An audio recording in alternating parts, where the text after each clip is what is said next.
Hey guys, welcome back to my channel.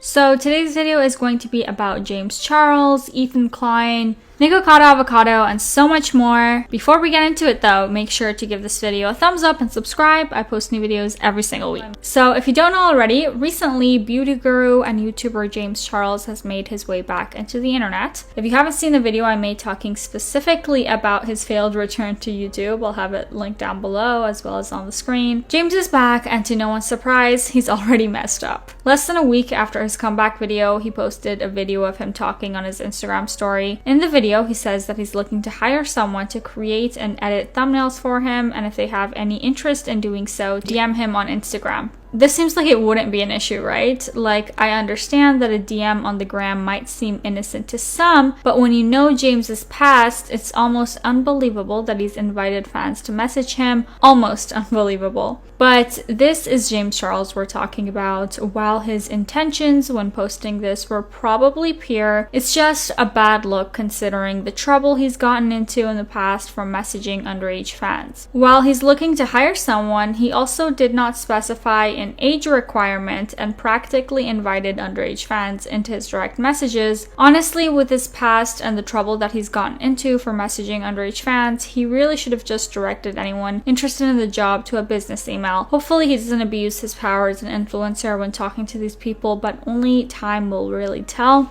Also, side note, but hey, James, bestie, I'm pretty good at thumbnails, if I do say so myself. Eithan Klein threw some serious shade about the situation on Twitter by quoting the video and saying, "Is there an age requirement?"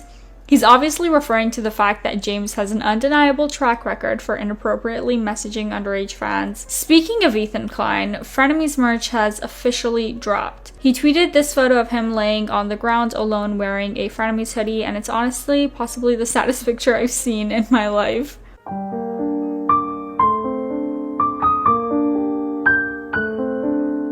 I remember thinking how cool the promo pictures and videos for this merch drop were going to be. I was excited to see how Trisha and Eithan were going to pose and what type of promotions they were going to do.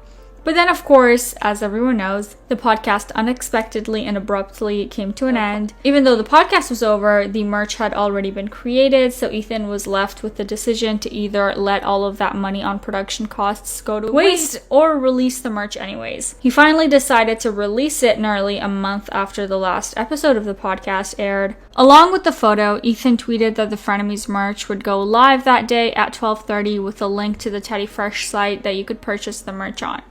Ethan's ex-co-host of the podcast, Trisha Paytas, tweeted showing her support for the drop. She posted a screenshot of her order confirmation, spending over $400 on merch. She also says she ordered what she could since stuff was selling out so fast, which is crazy. Like, I love how people are still supporting this merch launch. Petermon tweeted, "Should I buy a Frenemies hoodie?" And Trisha responded to the tweet by saying, "A chance to own a piece of one of the greatest disasters on the internet? Yes," along with a link to purchase the merch.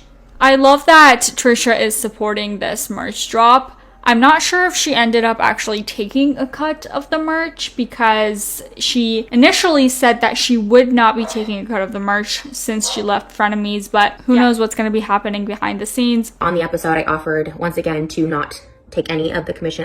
I've never felt entitled to apparel like commission at all. Like that's totally their thing, and they have all the connects, and you know, trying to start my own like clothing brand, like it's really hard. But also, even if she isn't taking a cut of the merch, this is really like the least that she could do to promote it, you know, because it would have been her fault if the merch didn't sell. I want to help push it and sell it all out for them, and he's like, well, we had a verbal I don't need it. I really don't need it. I like it. I will wear it. Someone else also tweeted Trisha but deleted it shortly after she replied, so I was unable to get a screenshot, but using context clues, it looks like someone asked if Trisha got sent merch from Eithan before the official launch, and she responded by saying, "I didn't, or else I'd be wearing it." Trisha uploaded a video wearing, in her own words, bootleg Frenemies merch, of course, decked out in rhinestones. In the video, she says that Eithan did send her a text about the release the night before the launch. Trisha also says that her and Ethan filmed a new Frenemies episode this past week, but it won't air per Ethan's decision. We actually filmed one last Frenemies number 40 this past week that did not make it to air per Ethan's decision. I wanted it to air. I felt good about it. She said after filming the apology, she felt like they ended things on really good terms, and Ethan even apologized to Trisha for things that he had done wrong. Ethan had asked me to come film a final Frenemies, and I had anxiety about it like all weekend prior. This was this past Monday.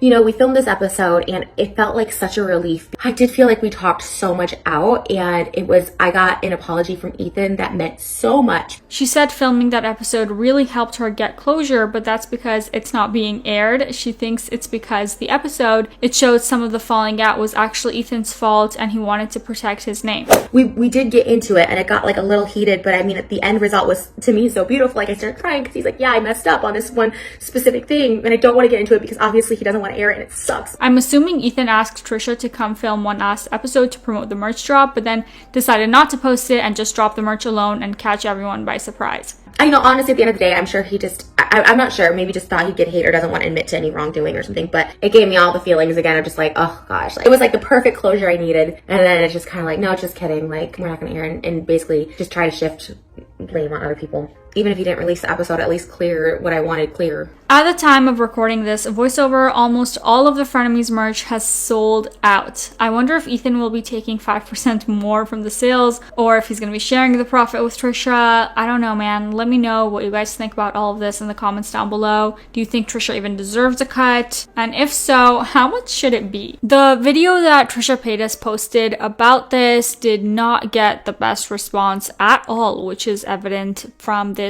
terrible like to dislike ratio. One user commented, "Everyone thinks I'm a horrible person." No, let's be clear here. Everyone knows you're a horrible person. Another person said, "If you're filming this instead of talking to Ethan, it's kind of like you didn't learn anything from the blow up." And lastly, one user commented, "The fact that Ethan didn't want the episode to air makes it more sincere and personal between the two of you. Just because it wasn't posted on the internet doesn't mean that it didn't happen. Respect people's boundaries and decisions. This entire situation should have been handled off air to begin with." Okay, moving on. Controversial Muckbang YouTuber Nickoacado Avocado posted a video where he bit his tongue and then started talking in an accent similar to someone with a disability.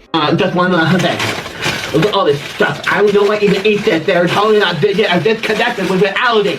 And just because I say it doesn't mean that you eat a stuff vegan. Listen here, Ashley. If I have to go to the hospital to get sick, it goes to you. 1 in 7 children does not have enough food to lead a healthy and active life. But I could get yourself. It doesn't swell, and I know it doesn't something I can do. Look at that. Some people have said that this is ableist, while others are saying that they've done the same thing after biting their tongue because they're in pain. But Nickoacado talks in this sort of accent for an excessive amount of time in the video, almost like he thinks it's a funny joke. I really don't know why this guy is even still relevant, to be honest. Just thought I'd touch on that topic really quickly to hear your guys' opinion on it. Do you think Nickoacado has ableist intentions when doing this, or was it a genuine reaction to biting his tongue? I honestly... Just because Nickoacado has done like the most offensive, like craziest shit on earth in order to create hype around his videos, I don't think that this was actually just a reaction to biting his tongue. Like, this is the guy that literally wore a hijab in a video while trying Middle Eastern food and said that, oh, I love Middle Eastern culture, I'm just respecting the culture. Like, this is the guy that we're talking about. I don't think that this was a reaction to biting his tongue. Sorry, don't come for me. And next up, Cody Ko and Noel Miller talked on their podcast about cryptocurrencies and how so many people are scamming and taking advantage of their younger audience and impressionable fans for their own personal gain. How can you even be a fan of someone like that? That would like actually steal your money like that? That's crazy. Because kids don't really get it. More specifically, Ethan Klein talks about this and calls out influencer FaZe Banks. Banks tweeted a promotional giveaway for a cryptocurrency coin, Bank Socialio, I think is what it's called. Ethan says, it's easy to be successful when you're just stealing money from your kid fans. I don't know if I would call that success though. I mean, I'm not worried about the FBI arresting me for fraud. The only thing I can say about this is that it's really shitty that influencers are using their name and impressionable audience just to get some money off of these partnerships with random cryptocurrency names. Other than even just like the ethical side of it, because clearly it's very unethical to promote these pump and dump crypto scams, there's also like the business aspect of it, because it's clearly not a good choice to promote something that is scamming your fans, because you get to screw over your fans once before they no longer trust you, you know? And if fans no longer trust you or trust your word to promote something, your future sponsorships aren't going to be as successful. And so you're really just ending your future career right now just to like take that bag. You know what I mean? Let me know what you guys think in the comments down below. Moving on, recently it's become a pretty common thing to see social media celebrities acting as the face of many unexpected and random brands and events. The most recent being Addison Rae becoming a UFC reporter. Addison tweeted, "I studied broadcast journalism in college for 3 whole months to prepare for this moment," alone with 2 photos of her in front of a UFC reporter backdrop, also holding a UFC microphone. Addison is referring to her short time she spent studying sports broadcasting at Louisiana State University. After only a few months, she dropped out as her TikTok following was rapidly rising. Many are upset about her most recent career move, and a lot of people are claiming she doesn't deserve to have this job as a reporter. Sports producer Steve Benko tweeted, "Imagine spending 4 years in college plus unpaid internships plus reporter / producer / editor / photo jobs that pay next to nothing to even have a shot at a better job. And all it takes for Addison Rae is TikTok and 3 months of college to be ahead of you." I think the UFC thought this would be a good publicity move to hire Addison Rae as a reporter. While they did get a lot of attention, it was for all the wrong reasons. Many complained about how it was unfair that Addison got the job when so many people are more qualified than her and would have loved to have even a chance at this position.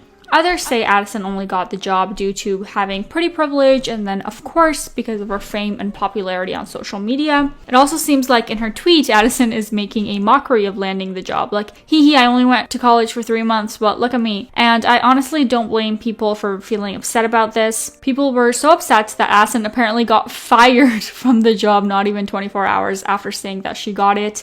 Addison quoted her original tweet and said, "Never mind, y'all got me fired." Hopefully the job is replaced with someone who actually worked to get that position and didn't just get it handed to them like Addison. And guys, this isn't the first time Addison Rae has been in a situation like this. Remember when she went on Jimmy Fallon to show off several TikTok dances, none of which she created, and the majority were created by Black influencers who got little to no credit for them. It's just not fair to see someone profiting off of other people's hard work and talent. And since we're on the topic of the UFC, YouTuber Jake Paul tweeted a video showing off his new chain he had custom made to look like a famous UFC fighter, Conor McGregor. Specifically, he took inspiration for this shot taken of McGregor knocked out during a fight. Jake says the chain cost him $100,000. No disrespect to the jeweler who made this, but like, does anyone else think it kind of looks like a deranged McDonald's Happy Meal toy attached to a diamond chain? Also, like, imagine spending $100,000 just to prove you have beef with someone and want to fight them. Also, just watch the video of Jake Paul showing off his new chain. Sleepy McGregor, don't go night-night. NyQuil McGregor. Fucking bitch. He's already a weird dude, but like, something about this just seems so unsettling. I don't know. But that was it for today's video. Let me know what you think.